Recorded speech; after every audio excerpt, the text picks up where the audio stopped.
Il y a mille et une façons de définir la sagesse.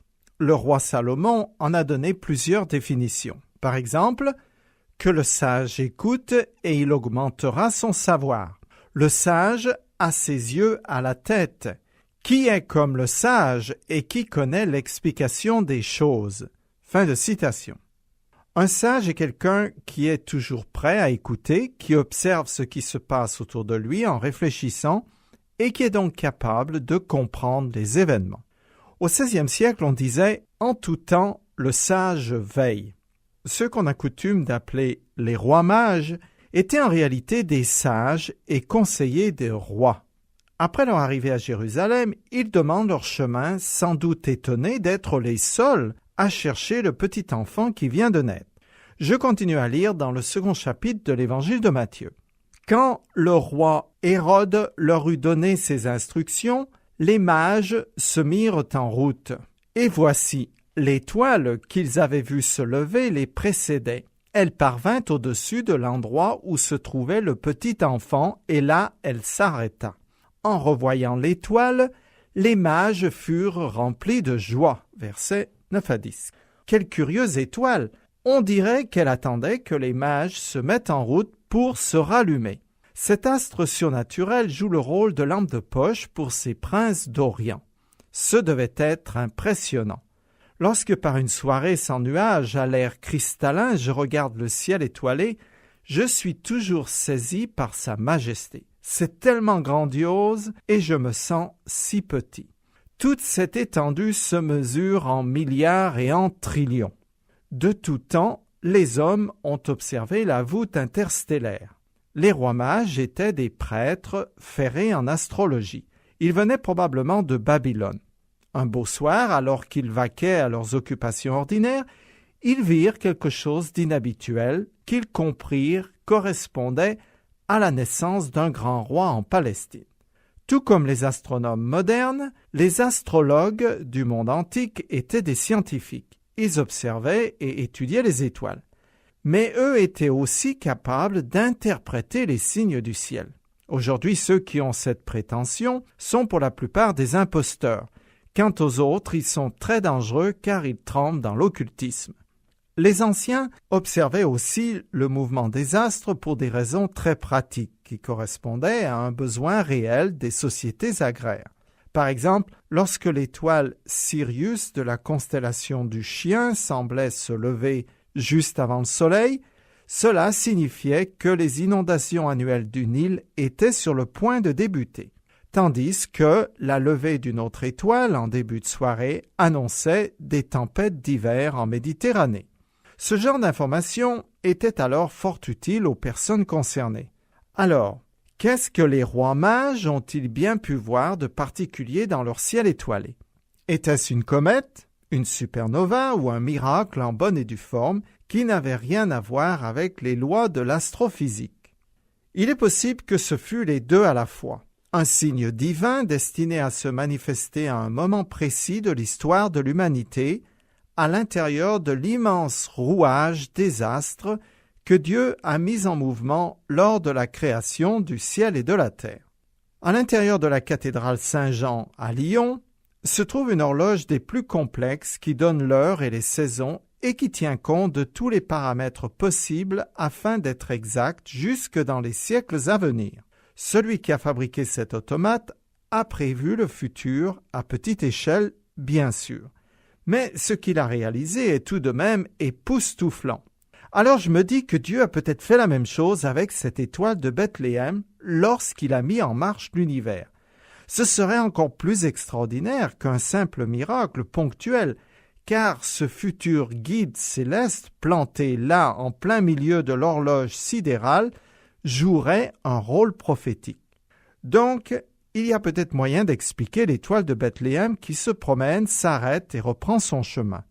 De nos jours, grâce aux outils technologiques et la connaissance des lois de l'astrophysique, les astronomes sont capables de reconstituer l'apparence de la voûte interstellaire à n'importe quelle nuit de notre histoire. Les ordinateurs sont donc allés voir à quoi ressemblait le ciel étoilé de Judée en Palestine entre les années -5 avant Jésus-Christ et +5 après, parce que c'est la période qui correspond à la naissance de Jésus, sachant que la date exacte n'est pas connue. Comme chacun sait, les planètes, ces promeneurs du ciel, se déplacent par rapport à des étoiles fixes, terme relatif, puisque là-haut tout bouge dans tous les sens et à des vitesses différentes. Dans notre système solaire, toutes les planètes tournent autour du Soleil. Quand on les regarde les pieds sur Terre, elles changent de position nuit après nuit, se déplaçant en général vers l'est, traversant une série de constellations appelées le zodiaque. Jusqu'ici, rien de nouveau. Par contre, si on les observe sans interruption, on relève que quelquefois certaines de ces planètes semblent faire marche arrière et aller non plus vers l'est, mais vers l'ouest pendant 2 ou 3 mois, avant de renverser la vapeur et reprendre leur trajet habituel, direction est. Ces allers-retours s'appellent le mouvement rétrograde. Ce phénomène est assez facile à comprendre. Les planètes qui sont plus éloignées du Soleil que nous, c'est-à-dire Mars, Jupiter, Saturne, Uranus, Neptune et Pluton, mettent davantage de temps que la Terre à faire une révolution complète autour du Soleil. C'est logique. Plus on s'éloigne du centre d'un cercle et plus on doit parcourir de terrain pour faire un tour de stade. C'est pour cette raison que les coureurs de fond sont décalés au départ d'une course afin de compenser la différence de distance à parcourir. Donc, Jupiter, parce que c'est elle qui nous intéresse, se déplace vers l'est comme toutes les autres jusqu'au moment où la Terre, plus proche du Soleil, c'est-à-dire du centre de rotation, va la rattraper. Alors à nos yeux, si on regarde le ciel à ce moment-là, on a l'impression que Jupiter s'est tout d'abord arrêtée pour ensuite faire marche arrière car elle semble aller non plus vers l'est, mais en sens contraire vers l'ouest. C'est comme quand vous doublez un camion sur l'autoroute. Au moment de le dépasser, on dirait qu'il a tout d'abord ralenti par rapport à vous. Une fois qu'il est doublé, il semble faire marche arrière puisqu'il va dans la direction opposée. En réalité, il n'a ni ralenti ni changé de direction. Ces denses allers-retours des planètes par rapport à la Terre se poursuivent depuis que Dieu les a placées en orbite le 4e jour de la création, quand il a mis en route l'horloge céleste. Les rois mages avaient l'habitude de voir ces mouvements en zigzag et n'y prêtaient pas attention outre mesure jusqu'au jour où ils furent témoins d'un événement inhabituel qu'ils n'avaient jamais vu auparavant et qui ne s'est pas reproduit depuis. Matthieu écrit que ces sages venus de l'Est demandèrent au roi Hérode où il devait aller pour rendre hommage au roi qui venait de naître, car ils avaient vu son étoile en Orient. Il se trouve que selon la reconstitution de la voûte céleste, le 14 septembre de l'an 3 avant notre ère, Jupiter était en apparence extrêmement proche de Régulus, aussi appelée étoile roi, et la plus lumineuse de la constellation du Lion. C'est ce qu'on nomme une conjonction de planètes. Les mois suivants, Jupiter continua sa course habituelle vers l'est, puis s'arrêta et fit demi-tour en direction de l'ouest. Le 17 février de l'an 2 avant notre ère, Jupiter passa encore plus près de l'étoile roi, puis continuant sa danse, s'arrêta et fit demi-tour une nouvelle fois. Elle se rapprocha de l'étoile roi une 3e fois, le 8 mai de l'an 2 avant Jésus-Christ. Ainsi, en un peu moins de 8 mois, et si ce scénario correspond à la fête organisée par les astres en l'honneur de la naissance de Jésus-Christ, les rois mages virent Jupiter, qui à cause de sa danse en zigzag, traçait une couronne au-dessus de l'étoile roi en commençant à l'est. C'est peut-être ces phénomènes qui expliquent pourquoi les dignitaires babyloniens interprétèrent cet événement comme la prédiction d'une naissance royale en Palestine. Ce n'est pas fini. Le 17 juin de l'an 2 avant notre ère, c'est-à-dire 5 semaines et 5 jours après la 3e conjonction de Jupiter avec Régulus, l'étoile roi, Jupiter se trouva aligné avec Vénus, un événement céleste rarissime et peut-être une première dans l'histoire des cieux. C'est l'astronome américain Roger Sinow qui a décrit ce qui s'est passé ce 17 juin de l'an 2 avant Jésus-Christ. Alors que le ciel d'Orient s'assombrissait, Jupiter et Vénus se rapprochaient de plus en plus l'un de l'autre en ce début de nuit jusqu'à 20h51, moment où les deux planètes apparurent virtuellement s'embrasser et s'embraser, se confondant en un astre unique d'une extrême brillance dans le ciel d'ouest et semblant en même temps poindre en direction de Bethléem. Tous ces phénomènes sont peut-être à l'origine de la fameuse étoile de Bethléem. Bien sûr, nous ne pouvons pas être certains que c'est ce que les mages ont vu et peu importe. Mais la prochaine fois que vous verrez Jupiter dans le ciel ou en entendrez parler, souvenez-vous de l'étoile qui guida les rois mages vers la Palestine et plus précisément vers le Sauveur. Après cette longue histoire de Noël, je continue la lecture du texte de Matthieu. Les mages entrèrent dans la maison, virent l'enfant avec Marie, sa mère, et tombant à genoux, ils lui rendirent hommage. Puis ils ouvrirent leur coffret et lui offrirent en cadeau de l'or, de l'encens et de la myrrhe. Versets 11 à 12. Les rois mages arrivent enfin auprès du Christ qui n'est plus dans une étable mais dans une maison. La ville de Bethléem est calme. Tout le monde est rentré chez soi car le recensement est désormais terminé. La nouvelle famille semble avoir fait de cette petite ville son domicile permanent, ce qui est logique puisque Joseph comme Marie étaient de la descendance de David, lui-même originaire de Bethléem. Ils étaient retournés sur les lieux de leurs ancêtres, en quelque sorte. Cette nouvelle installation suggère qu'un certain laps de temps s'est écoulé entre la nuit de Noël proprement dite et la visite des mages. Selon Matthieu, ceux-ci s'agenouillèrent et se prosternèrent, c'est le sens du mot qu'il utilise. Ce verbe décrivait la profonde humiliation qu'un sujet devait manifester devant un roi. C'est le même terme qui est utilisé tout au long du Nouveau Testament pour décrire l'adoration du Dieu créateur par ses créatures. Les mages étaient habitués à recevoir l'hommage des autres, mais ici, devant le petit Jésus, ils se mettent à leur juste place. Il semble évident que les mages savaient très bien à qui ils avaient affaire, que cet enfant était le Fils de Dieu et le Roi des rois. Qu'ils aient eu cette connaissance est tout à fait extraordinaire, surtout à la lumière du fait que tous les érudits juifs de l'époque qui vivaient sur place n'étaient au courant de rien, comme je l'ai déjà dit. Soit dit en passant que les mages ne manifestèrent aucune dévotion particulière envers Joseph et Marie. Jésus et lui seul est l'objet de leur adoration.